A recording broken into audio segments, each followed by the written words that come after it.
was out there, and it's horses, country music, wild conspiracy theories, like the whole, everything you can think of is right there, you know? But there was a bunch of kids, like, during Walworth County Fair. They're like, hey, do you want to meet my pony? No. No, I don't. I'm okay. And then I definitely made some friends with, like, some goats and some chickens and stuff like that. But once they got bigger than me, you know, even the cows didn't really trust them. You? Right. And this thing, I walked up to it, and this thing was staring at me like, you better not. If the police ever want to arrest me, come on the horseback, because I'm giving up. So that's the way to get you, huh? Yeah, send in the cavalry. Wow. I had those morals going into this, but that more ingrained it, knowing that there were other recruiters out there that You weren't felt alone. the same way. You know, a good cook. Yeah. I'm gonna die in that hill. Yep. And the day you see me, the day anybody sees me crack open an MRE for breakfast, I might call it quits. Have you ever had the? One day she straight up picked me up like a toddler, and I was like, I want to go down. I don't like this, you know. Oh man, I just really didn't know if I was gonna be good at it. Like I know one thing about me is I'm very, I'll talk to anybody. It might be. And I feel like your moral compass is like a big part of like what guides like everything you do.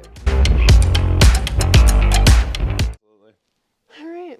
So today we have Staff Sergeant Nick Hofmann, The legend. the legend, the man, the myth, the legend. Well, welcome. It's good to be here. Thanks for having me on the show. Yeah. Really appreciate it. I'm glad that you could take time out of your super busy day to be here. Yeah, right. Yeah.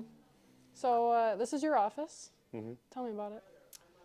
It's a fast-paced working environment for Yeah. sure. Obviously, thanks to you, we have a lot of. It looks a little nicer now. Thanks. You know, just walk in and it doesn't scream army. It doesn't scream. You know, there's not like guns and stuff everywhere. It's a nice aesthetic now. You know. Thank you. But honestly, it's I don't know. It's a good place to come have some conversations, I guess. You know. Yeah. But we really are work orientated here. That's you know, good.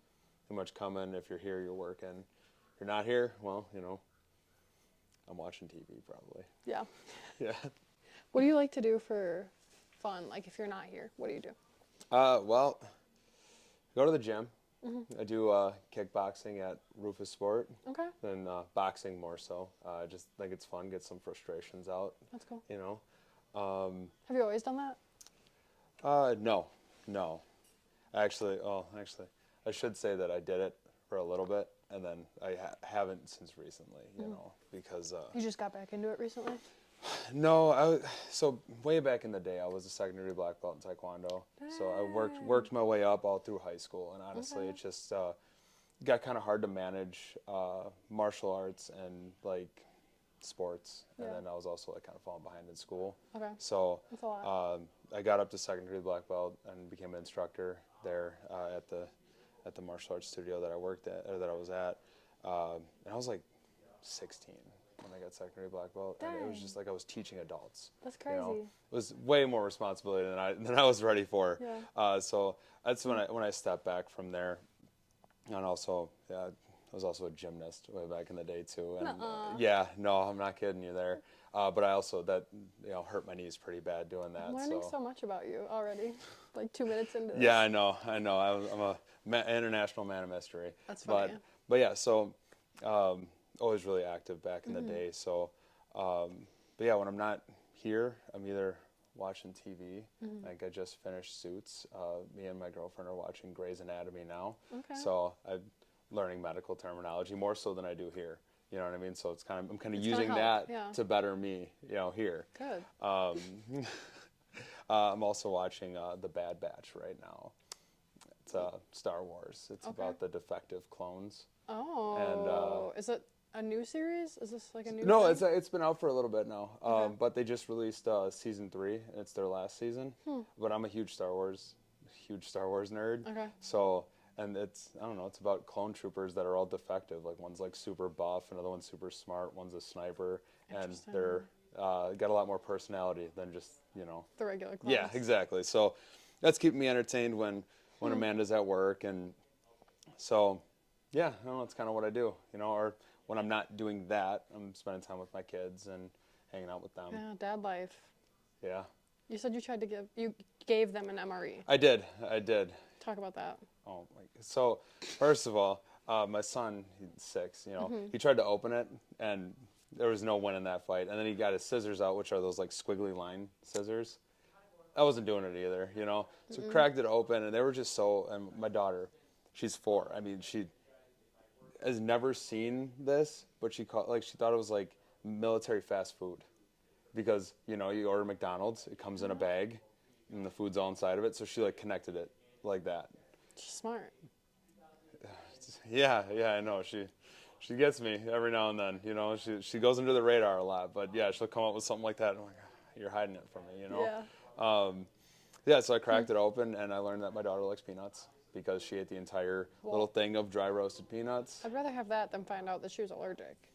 Right, yeah. Well, you roll the dice. I'm just kidding. I knew she wasn't allergic. She likes peanut butter and jelly sandwiches. Okay. That's a whole nother story about how she effectively takes them apart, though, to eat them. I know, it's a nightmare. Okay. But yeah, and then the entree they got was it was the elbow macaroni and sauce, Okay. and they were immediately not on board with that. Did you heat it up or no? Oh yeah, I did, Okay. and they thought that was cool. But then when I opened it up, they just looked in there and they're like, "Ew," and I'm like, "It's not bad, guys." As I'm like choking on it, trying to like get them to try it. My son, he's losing his front tooth, so those cookies, they're bricks. They're not nice, And so he took a bite like out of like the corner of his mouth, and he's like struggling with it, and he's like, not worth it. And he puts it down, and then the Cheez-Its, just Cheez-Its, Right. And they're like, and he takes one, and he's like, I prefer real Cheez-Its. I'm like, all right, you little press, come on now, come on, dude, those are Cheez-Its. They're literally, it says, does it say baked cheese crackers or does it say Cheez-Its? It says something dumb like cheese, baked snack squares or something like Yeah. that. But yeah, you open it, they're Cheez-Its. Yeah. I'll die on that hill. They're 100% like the brand name Cheez-Its. Mm-hmm. Yeah. But they did like the electrolyte beverage. That was interesting. It was Gatorade green. powder? Now the funniest part about that is because it comes in like that pouch where you take off the top and then you can you can drink it from the pouch. It's designed like that. Did they do that or? They tried. So like I made it, closed it, shook it up, and then they were like, yeah, I want to drink it the real way. And I'm like, okay, but buddy, you got to like make a funnel with it. And he did none of that. Like he grabbed it from the middle, and it's just a bag, and he like went to go pour it, and it just dumped, just all over the world. And like, yeah, see, can I put it in a glass now? And he was like, he just like hands it to me and goes and sits down. Poor kid. Poor kid. I you know what I mean? Gotta learn some way, And I think that learning by like doing things like that it's a great way to learn. It is. So yeah, and then I poured it in glasses, and then they enjoyed that. Well, that's good. I'm glad they at least enjoyed one part of the MRE. Oh, the peanuts. My daughter enjoyed the peanuts. Two parts. And now that's something that she regularly eats now. Already. Peanuts. Well, that's great. Yeah, you buy those big containers, you save a lot of money, Yeah. Yeah. Easy snack. Yeah. For sure. So it was fun. They enjoyed the experience, Oh, and I also gave them both a helicopter, one of our squishy helicopters. Oh, the squishy ones? Yeah. And then my daughter broke hers immediately. Is this like the front blade just right off? a theme for her? Is She just has to push everything to its limit and see what you can and can't do with toys. And she discovered that you can't bend that front helicopter blade all the way back. Well, she's a learner by doing. Yeah, no, she absolutely is. And I tell everyone she's such a Sour Patch Kid because you'll go see her and she'll run up to you. She's very outgoing. I think she gets that from me. And she'll run up to you, give you a hug, or she always wants to go up because she's a little peanut, You pick her up, and then she'll scratch your face, or just do something just for no reason, or pull out an arm hair just because, And I'll be like, hey, that's ouch, let's not do that. I'm sorry, and then she'll hug you, and I'm like, come on now, you're not making this easy. Yeah. Just can we move on from this stage, And she's 4. Mm-hmm. Yeah.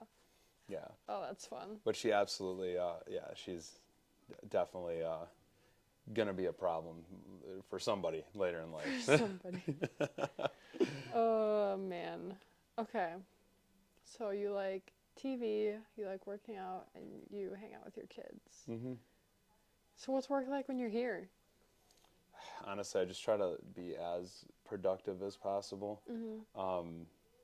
when I'm here, like typically I try to be here as much as I can to be available for anybody that might need help. Because you're kind of in like a leadership, like mentorship role. Like you're still a field recruiter, but like there are people that you're helping on the team. Yeah, I would say leaning more towards. I want to say leaning more towards mentorship, because like maybe I outrank Sure. some of the recruiters on the team, whatever, you know.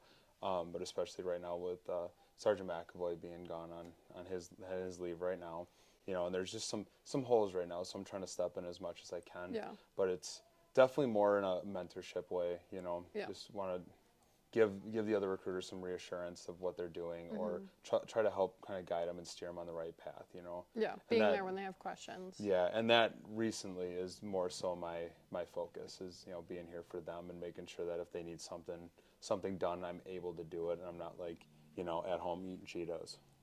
Yeah. You know? Yeah. No, that's fair. Yeah. Because you've been recruiting how long now? About 3 years. Okay. Yeah. So, and you haven't always been on this team? No. I actually started in one of those kind of messed up, like, foot in the door positions, but, you know, I grew up in South Milwaukee, and I applied for a job in, it was actually You were in Oak Creek, weren't you? Yeah, I actually, Okay. and the job I applied for, I was actually talking to our first sergeant about that, because he's the one that sent me down here. I applied like way up somewhere in like Madison, if not further, because I was Okay. on those COVID orders, and Yeah. it was just like right there. And so I boarded for him like way out in just nowhere, Wisconsin. It was like an hour away from Madison, but not in this direction. And he liked me, and he was like, "Oh, I'm going to send you down there. They have an opening in Oak Creek." And I'm like, "That's perfect." You know, Yeah. like I grew up in South Milwaukee. That's the area. It just makes sense for me to do Right. that. Went to the board there, got hired on, started training in Oak Creek, and then they're like, "Hey, guess what? Elkhorn's your new home." And my first thought was, because I knew Elkhorn, I've never really been there, but Walworth County Fairgrounds. Yeah. They do horse stuff there, and I'm terrified of horses. And not only is it like in that area, like that armory is attached to Walworth County Fairgrounds. Like you go out the south gate, and you're in our parking lot. So I'm like, great, horses and like country music. Isn't your and brother in the cab? He is, yeah. Wild. He likes horses. Yeah, you know, his new dog's basically a horse. It's a giant, like all black, like Great Dane or something. I don't know what it is, Yeah. but it's scary, you know. But so I was out there, and it's horses, country music, wild conspiracy theories, like the whole everything you can think of is right there, you know. And now when I got there, I really did find a lot of love for the community, and became a appointed board member of the Chamber of Commerce. Dang. And so I show up to meetings, and basically my biggest role there was to make the chamber ladies laugh, because they thought I was funny. You're like the jester. Exactly. And also when they were talking about like different community events, things like that, then I would just be like, "Hey, do you guys want a rock wall there? Because I can get you one of those for free. Or do you guys want an obstacle course?" Or Yeah. I remember one time I brought a Humvee out there. It was a food truck night. Yeah. So I brought a Humvee, and I was serving MREs for free out of the back of the back of a Humvee, you know. So they liked me out there, you know, and I didn't get over my fear of horses, but there was a bunch of kids like during Walworth County Fair. They're Yeah. like, "Hey, do you want to meet my pony?" No. No I thanks. don't. I'm okay. And then I definitely made some friends with like some goats and some chickens and stuff like that. But once they got bigger than me, you know, even the cows I didn't really trust them. Do you have like a bad experience as a child with Yeah. Okay. Two bad experiences. The 2 times I interacted with horses. One almost like stomped on my head when I was a kid. It was like one of those like where you get on the horse and you just go around in the circle. It was one of those horses, little like baby horses, and like it stomped all over me, and like I you know, whatever. My dad got me out of there, and there was hoof prints like inside the hood of my hoodie. Like this thing was going for blood. And then I rode another horse. It was like my aunt's horse, or whatever, like Blackjack. And they're like, "Oh, Blackjack's such a nice horse." Blackjack was an all black. What are those things called? They're like those big Clydesdale. It was an all black Clydesdale, right? And this thing, I walked up to it, and this thing was staring at me like, "You better not, you better not." And what made it more terrifying is it was a show horse, so like it would like do like the jumping over like the things and everything. So the fence area it was in, had to be huge because it knew how to jump over fences. It couldn't just be in like a normal Regular, penned yeah. area. And I got on this horse, walked like 4 feet with it, and I was like maybe 12, 11 or something like that. And the moment my aunt let go, it kicked me right off of it, over the fence, and I like dislocated my shoulder and my hip. And at that point, I was like, horses don't like me. Horses don't like me. I don't think I like them, if I'm being honest with you. I know they're just animals, but I think this has to be a mutual hatred. So I just give them their space, they give me mine, and we just kind of go our separate ways, you know? Like, you know, if the police ever want to arrest me, come on the horseback, because I'm giving up. So that's the way to get you, huh? Yeah, send in the cavalry. Wow. Yeah. So it was interesting recruiting on Elkhorn. Yeah. Obviously, there were some fun, you know, there was good people there. You know, I didn't really do incredible that first year because I was kind of alone on an island. Yeah. You know, like there was my team leader was like 2 hours away. Okay. Anybody that could help me out here in Oak Creek was an hour away, and they were focusing on their own Yeah. areas. So there's actually a big help. The Burlington recruiters, Sergeant Patrick and Sergeant Riggle. Okay. They, being in Burlington, it was kind of closer, so they helped me out a lot. They Okay. kind of get established, and Sergeant Riggle has been recruiting for like ever, so he was a good person to go to, and we share a lot of the same morals, you know, when in terms of, you know, the number that we have over our head doesn't really matter. It's how we treat the people as we're going through it, and that really, I had those morals going into this, but that more ingrained it, knowing that there were other recruiters out there that You weren't felt alone. the same way, Yeah. you know. And then also we're successful in this job professionally while being able to maintain and help people that way. Yeah. So that kind of more helped guide me on that path. And then Sergeant Patrick also, he is the same thing. I mean, his soldiers right now, did 3 all-day classes in 3 different schools yesterday, and it was all people he enlisted that led the classes. Really? And I'm like, that's the true meaning of the Yeah. family of the team and everything. And That's really cool. I feel like I have that, but I also feel like I want to keep growing that and Yeah. keep improving on it, and, you know, kind of keep imprinting, Yeah. you know, and making my footprint a little bit bigger. Yeah. And then now coming down here, from being on an island to being back kind of in the Milwaukee area where I'm more comfortable. I know Milwaukee, you know, and then having like a team leader right behind me, you know, right there at all times, and Right. it really helped me. At the end of the day, like, knowledge of what we do is doing that favor to our applicants. Like, I can be the nicest guy on earth if I don't know how to process, or if I don't know how to like do this waiver or make sure this waiver is rock solid and do things like that. All the care I have in the world doesn't matter, Right. because I don't have that, you know. Right. So he gave me that, and so now I'm really seeing how the leadership can now build up and turn me into like what I want to be, you know. Yeah. Like, so that was the biggest change, and plus it got a lot more fast paced when I came off my island and came down here. Now we're cooking, now we're burning on all cylinders, you know. You like the fast pace? I do. Sometimes it gets a little much, you know, if you meet with somebody at like 7 o'clock at night, and then you got your team leader texting you at 8:30, like, hey, why didn't you send out that pre-screen? And I'm like, well, because, you know, it's like 8 o'clock at night and I wanted to go home. And they're like, well, you have it. Why aren't we doing this, you know? Yeah. Because the earlier, and again, taking care of the applicant, Yeah. the earlier MEPS gets it, the earlier they're going to review it, and the earlier we can keep their process moving. So it's just taking that extra 10, 15 minutes to really close out business for the day. Yeah. It's like that attention to detail. Pretty much, yeah. Yeah. Just at the end of the day, before I close up shop, before I shut my computer and go do whatever I'm planning on doing that night, have I exhausted all options and assisted everybody I can in the day to get as far as I can that day? Yeah. I can sleep a little better at night knowing I did everything, versus waking up with a huge to-do list that I have to have done before, 10 in the morning. Yeah. Because you know me, and 10 prior to 10 in the mornings, I'm usually showing up at 10 in the morning, you know? But like you are more of I would almost say like a second shift. Yeah, 100%. Yeah. 100%. And that's, again, But like your high school applicants, like you can't start stuff with them until like after 3:30 or 4 anyway. and that's why I've always said it, is if I show up at 7 in the morning, okay, 6 in the morning, okay, by the time I get to 3 o'clock, when I can really start either reaching out to these new people or my high school applicants that I'm working are off school, I'm going to be dog tired by then. Yeah.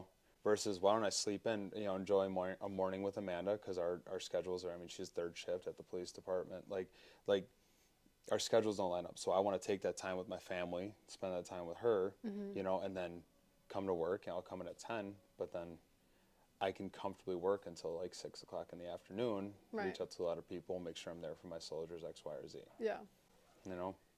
Yeah, no, it makes sense to me. Yeah. For sure. And like, as long as you're getting your work done, like, our leadership doesn't have a problem with what hours you're working. Right. That's why Mac doesn't really ask me too many questions about it, because he knows you're getting stuff done. You know what I mean? I'm coming in, I'm rested, I'm refueled, and usually an awesome breakfast, because I'm a good cook. Yeah. I'm gonna die on that hill. Yep.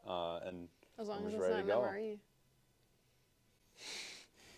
The day anybody sees me crack open an MRE for breakfast, I might call it quits. Have you ever had the breakfast ones? The hash brown one? There's like 3 of them. I had the hash brown one, and I like that one. Have you had the sausage patty one? The maple sausage patty? Reluctantly, yes. Yeah, gross. Oh, and especially if you don't heat it up and you see like the gelatinous stuff, like on the outside. So I'm like, okay, yeah, no, I'm gonna eat the sides. That's gonna be one of those. I'm eating the sides. There's like a stuffed French toast one. No way. It's like a maple syrup. It's almost like a pound cake. Is it as good as I think as it could be? I mean, it's as good as an MRE is gonna get, I think. Yeah. I did get to try that pizza one once.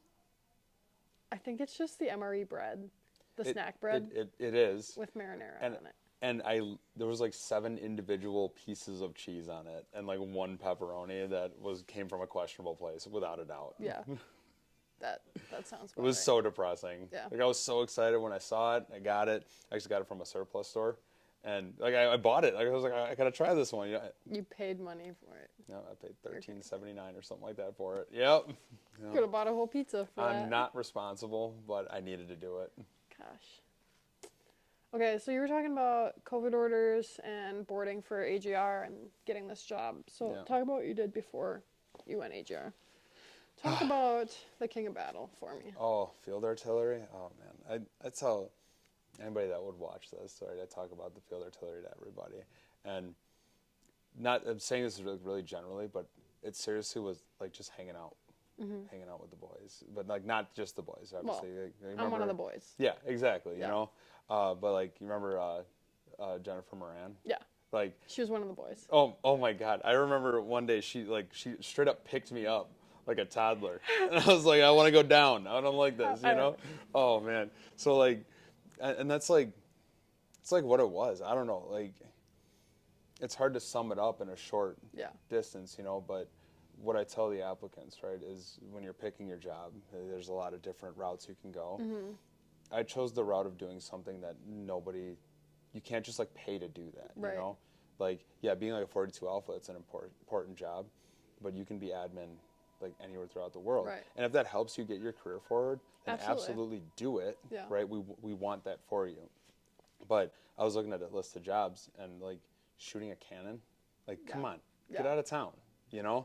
So I just remember like the first time when I was at AIT and like we saw those cannons go, just like, I don't know, it's a giant gun, you know what I mean? Like that's like the words I put it in. You're like a kid in a candy store. And I remember like being out in the field, like there was, like I had a hammock when I was sleeping. You know, like you don't really think about much when you're just out there because you're just with your group of friends, and like the section, like the cohesion between a section is so, I don't know, just so tight. It legitimately feels like another family, even though you only see them 1 weekend a month.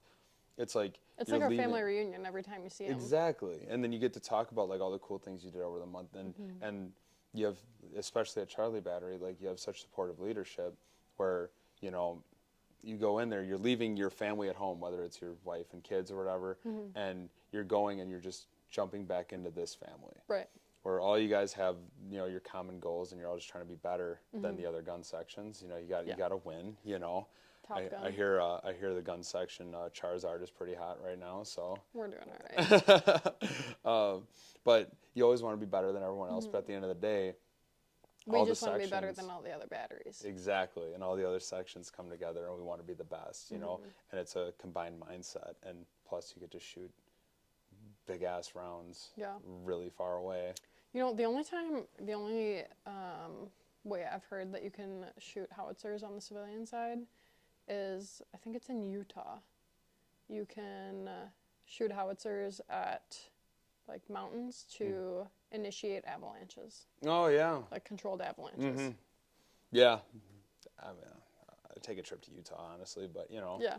I also heard there's a place in like Nevada where they have like you can like pay just an egregious amount of money to like shoot a machine gun from the side of a helicopter, and like you can shoot like all these fully automatic weapons. Actually, I did see that when we went to Vegas. Oh yeah, there you go. And I think they have a 105 millimeter. Okay. But it's one of those super old Vietnam War ones where it was like the mobile ones. Yeah. So you like put it together. It's like pretty small, but you can shoot it. But I think it's like $400 like per round. I get paid like $400 for a weekend. Right, and you're shooting how much? You know. A lot. Yeah. Well, depending on. And it's a bigger round. You're getting paid to shoot it, and you don't have to go all the way to you know, the city of Sin to do it. Yeah. Yeah. So you left artillery to get a full-time job, which is hard but understandable. Yeah. So, I mean, I actually left because of COVID orders initially, you know. Yep. Actually, the true plan, you know, and this is, I mean, exposing myself a little bit, but my true plan was after COVID orders, I was going to get out. Yeah. Like I was in my October 14th of 2020 would have been my 6-year mark. Okay. So I was, you know, coming up on it. I was like, I'll just do COVID orders until that day and I'll be done, you know. And about a month prior to, I got a phone call from Sergeant Endries. He's a Det 1 team leader. And he's like, hey, you know, a while ago you applied for recruiting orders, whatever, and it just didn't go through because my son was just born the first time I applied. And he was like, are you thinking about, like, would you think about doing this again? I know I just had a conversation with a specialist Helm about like how I don't believe in signs and I don't believe in like the universe telling me things, but it was almost a month to the day before I was going to get out when I got this phone call. You know, it could have easily been a month after I already got out. You know, and Sergeant Endries, actually, a lot of credit to him and his mentorship too. I think I was on COVID orders. I didn't have any ability to get any of my documents for my packet or anything, and he did all of it for me. Dang. Like I had to send him like 3 things that I had saved in my email, but like that's all I could do, and he did the rest of it, got me the interview, and the interview was 20 days before I got out was when I met with them, and they said, hey, listen, like we can put you on, you're gonna have to extend, but we can extend you like 3 years, we can put you on for a little bit here. I was like, I might as well just do the 6. So I re-enlisted. Did you get another bonus? I did. Yeah, nice. Yeah, and they told me that if I got the bonus, like it would all be kosher. So I got the bonus. Yeah. Because I was still, you know, once I took the job and everything, I was on FT&G orders. So I got the bonus. They said they weren't going to recoup it. So I'm like, all right, well, cool. Send it. I'll run with this for a while.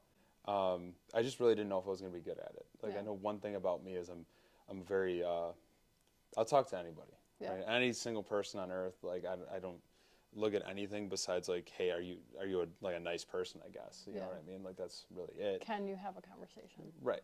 Exactly. And so that's why I kind of thought I'd be good at recruiting. I didn't know how I'd do with like paperwork because I came from like I was a machinist, you know, during my part-time times. Like, you know, I made parts out of metal. Not really admin. So I didn't really know how I was going to be doing how I would do here. Yeah. And then honestly, as I started getting into it, I realized that I was I'm not going to say good. I mean, you're doing all right. But decent, Yeah. and just leaning on those morals I have, though, you know, where even if, like, say I don't enlist somebody for, like, 2 months, right? Yeah. In those 2 months, did I talk to people and did I treat them fairly, and I didn't lie to them, and everybody that I have enlisted, like, I don't lie to them. I don't do anything coerce them into signing the line. Right. You know, I always tell the high school students, like, I'm here to I'm here to inform you. I'm not here to influence you. Yeah. Right? I want you to come here and know your options, especially because high schoolers have The so whole much they world can ahead of do. them. And Yeah. I know a lot of them don't realize that, but they have so many opportunities. Right. And I would be lying to them if I said this is the path. Right. This can be the path. Yeah. So can the Marines. So can the Air Force. Right. Like, so many things can be the path. let's see if this path can work, and let's put together a career plan for you and things like that. Yeah. And if you think that those stars line up with what you want, then let's do it. Yeah, I think that's like very, I would say I want to say that it's not individual to you, right? And it's unique to you. But I think that is like a unique thing about you, right? It might be. It might be. And I feel like your moral compass is like a big part of like what guides like everything you do. Mm-hmm. And I think that out of a lot of like, there's not a lot of people that I know that are as committed to following that moral compass as you are. Mm-hmm. What's been the driving factor of that, or like what has made that be so pivotal for you? Truthfully, it's my kids.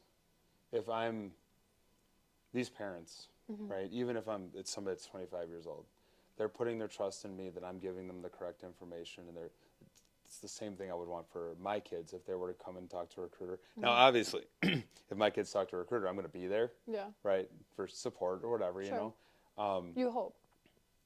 Well, yeah, I mean, yeah. Yeah. I hope, yeah. Unless they just do it without you.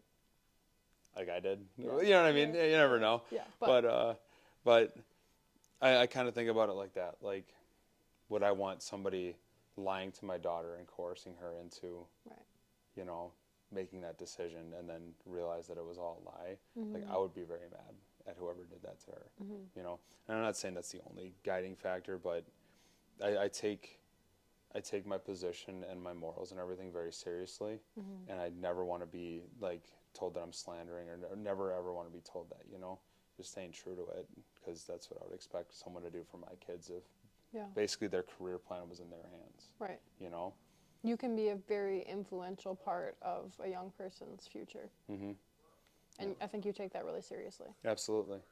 And even if my influential part is they come in here, get some information, and through our conversations we realize that, hey, maybe they want to be a firefighter and they want to do it part-time. Well, we can't do firefighter, right? But the Air Guard can. So maybe my influential part is as little as like, hey, why don't you go check with the Air Guard, because they actually have a firefighting position. Because this is the plan we can offer you, but it doesn't involve you being a firefighter 1 week in a month. We can still do it. We can still get you through the training and everything, but if you really want to wear the uniform and put out fires, then go talk to them. And if they enlist, I like to think that they're going to be like, hey, I'm going to thank that guy for not, you know, in the back of my head, I don't expect them to come in here and be like, you know, but like, I hope they just kind of think about that. Like, hey, this guy didn't move me the wrong direction. Right. He actually steered me into another recruiter's hand, because again, even though it didn't help him, it helped me. Right. But it also did help me though, you know, because I want the best for everybody. Right. But then like you leave a good taste in their mouth. Like, so then if they have a friend that, you know, maybe they want to do something that the Air Guard doesn't have, well, they know a good Army recruiter. Right. And it could spread like that, yeah. And it's just, I think a big thing for recruiters to understand too, like especially like us recruiters in the Guard. You know, a lot of recruiters like to think that because we recruit for our branch, it's the best branch out there. And like, though I agree, the National Guard has given me a lot. Each branch has their own role that they have to play. Yeah. Right. And like, you get some kid in here that's hard charging and wants to, like, you know, do all the hardcore stuff. Like, all right, well, maybe you don't want to do this 1 week in a month, so it doesn't fit you. But have you talked to the Marines? Have you talked to the active duty Army? You know, maybe go like Special Forces or things like that if you're a real hard charger like that. Right. You know, and it's just understanding that the key strengths of each branch. And then as we talk, because obviously, you know, students don't come in here and we immediately, I get to know everybody, you know, and through those conversations, I'm making a plan in my head. And that plan, there is one plan of what they want that involves the Guard, but there's also the plan of, is this even what they want? Right. Like, I'm not going to try and convince them. I'm not going to try and influence them that this is what they want. I'm going to give them what we got, this plan, and then, hey, but you should really go talk to this branch before you make any decisions. Yeah. So you're just kind of helping them figure out like the best way to solve their problem, or like the best solution for whatever situation they're in. Whether it involves the Guard or not. Yeah. The best fit, the best anything. Because regardless of what people think, like students in the high schools, they do look up to us. You know, they come to us for questions. I answered questions about the high schools have for me that all across the board. Yeah. It's not everything's just National Guard. Right.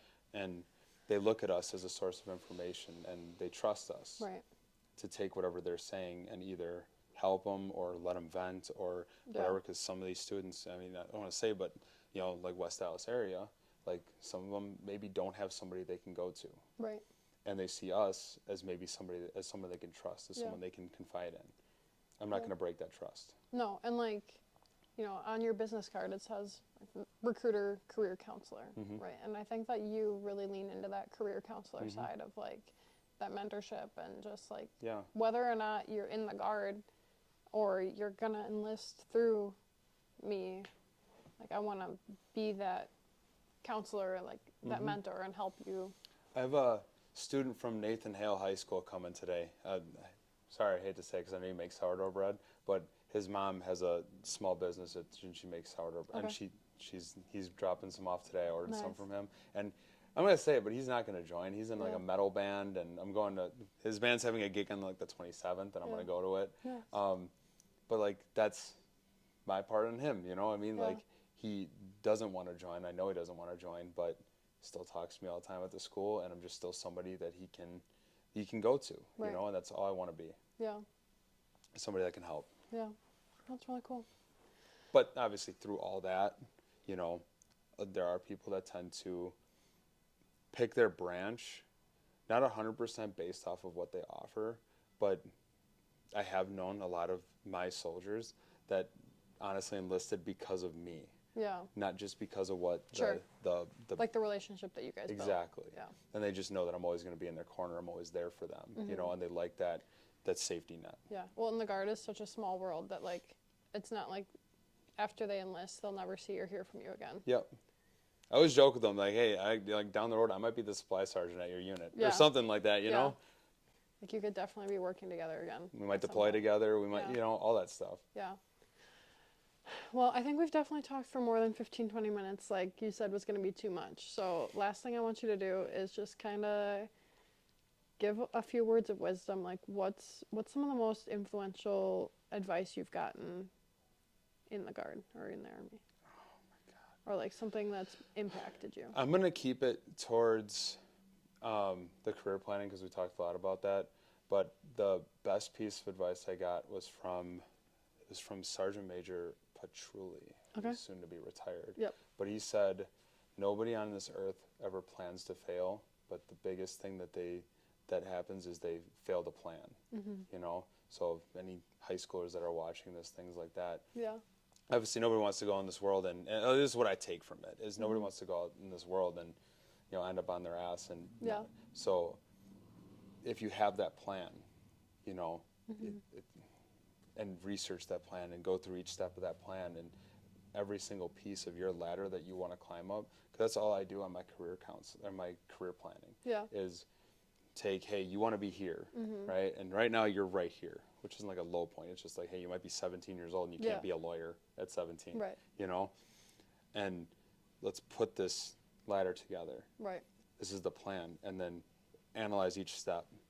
How do we get here? Right? You got to graduate high school. Cool, that's one step. You got to get accepted into college. So how do you do that? And then you got to pass the bar if we're going with lawyers, right? Yeah. And then we make the whole plan.